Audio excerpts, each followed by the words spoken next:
తెలుగు రాష్ట్రాల్లో మరోమారు వర్షాలు కురవనున్నాయి. ఉత్తర దక్షిణ ద్రోణి ఉత్తర మధ్య సగటు సముద్ర మట్టానికి 0.9 కిలోమీటర్ల ఎత్తులో విస్తరించి ఉంది. మరోవైపు ఆగ్నేయ బంగాళాఖాతంలో పరిసర ప్రాంతాల్లో ఉపరితల ఆవర్తనం కొనసాగుతోందని అమరావతి వాతావరణ కేంద్రం తెలిపింది.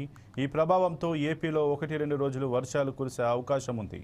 ఇవాళ ఉత్తరాంధ్రలో కొన్ని చోట్ల పిడుగులతో కూడిన తేలికపాటి వర్షాలు, కాకినాడ జిల్లాలో అక్కడక్కడ మోస్తారు వర్షాలు కురిసే అవకాశం ఉందని ఏపీ విపత్తుల నిర్వహణ సంస్థ తెలిపింది.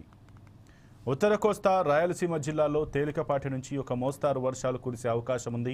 మరోవైపు ఎండ తీవ్రత క్రమంగా పెరిగే అవకాశం ఉందని హెచ్చరించింది. వ్యవసాయ పనుల్లో తగిన జాగ్రత్తలు తీసుకోవాలని సూచించింది.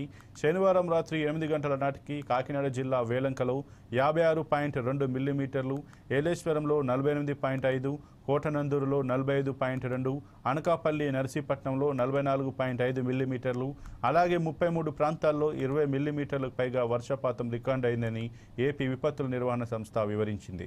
మరోవైపు తెలంగాణకు వాతావరణ శాఖ వర్ష సూచన చెప్పింది. ఈ నెల 7-8 తేదీల్లో పలు జిల్లాల్లో వర్షాలు పడతాయని హైదరాబాద్ వాతావరణ కేంద్రం తెలిపింది.